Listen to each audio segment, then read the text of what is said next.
pamphlet, which you can find on the Philam page on Facebook, or the QR code, which is in the back. So just scan that, and you can read a little bit more about each of our performers.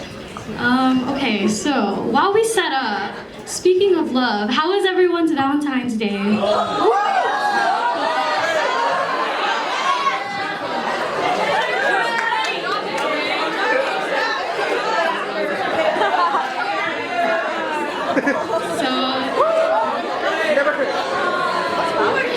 Y'all got any interesting stories? Any jokes? We got any jokes up in here? No jokes?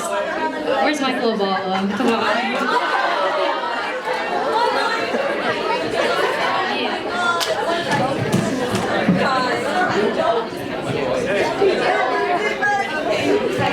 Okay, so our next performer will be Janelle. Janelle is a third-year Science and Society major, and you can often find her in the ASA department, working with the Bulasan Center or writing the Aggie. And she will be sharing some poetry for us, so please give it up for Janelle.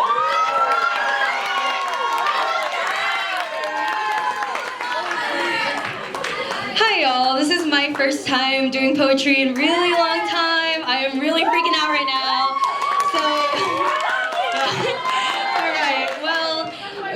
Real quick, this poem is called The View from My Insides, and content warning, there will be, allusions to suicidal ideation, so if that's something that might bother you or trigger you, feel free to step outside. I'll take a beat before I begin, and then we'll be off.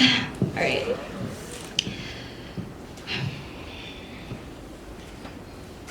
I don't have a thriving story.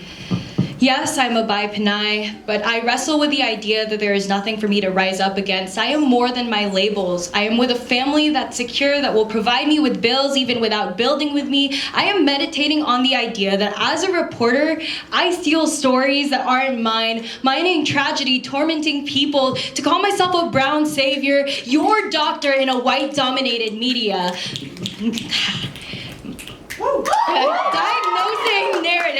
Diagnosing narratives that pedestalize, tokenize, evoke pity, don't provide nuance, answers escape me. In the process of building my future, I feel like I'm losing my present. I feel like I'm not the person I seem. I feel like I'm about to burst at the seams. All I want to be is what my body wants me to be, but my body is strong and my mind is weak. I remember blinding blue skies, covering my eyes for months. 4 months ago, I remember, after 3 days in the psych ward, stepping outside, moving forward, it looked like being handed a new life, bathed in new life. I remember that sun on my body when my brain wants me to let go. Hurt. Again and again, I try to find the scattered pieces of my heart, buried in stories long ago read, tread the pastels buried in journals on my bookshelf, the museum of mental health failing again and again. I am not ready to die yet. I remember my 3 days as a number, 2582, a reminder that for 3 days someone said no for me, and now every day I make that choice for myself. Every day I am on this earth, I am rebelling against myself, against the thoughts that come in waves during the downs, downing pills that tell me you don't deserve to be here, you're a burden. The thought is rolling around in my head again and again, you are better off dead. I breathe and I am here. Applying my friendships as reasons that people stay. Staying present through community care to wear my bonds as armor, more willing to give to others and myself. Reminding myself that a community stays alive through its stories. Treat them well, use them with respect, inspect the work of the people who have come before you, use the help of the people who understand the pulse of the people you're studying, and always be grateful.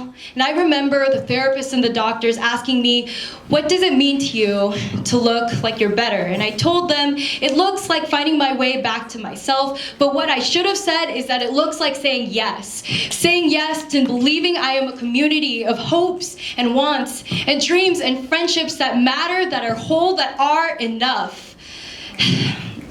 And I don't have a thriving story, but I have a surviving story. And as long as I continue to write it, That is enough. All right.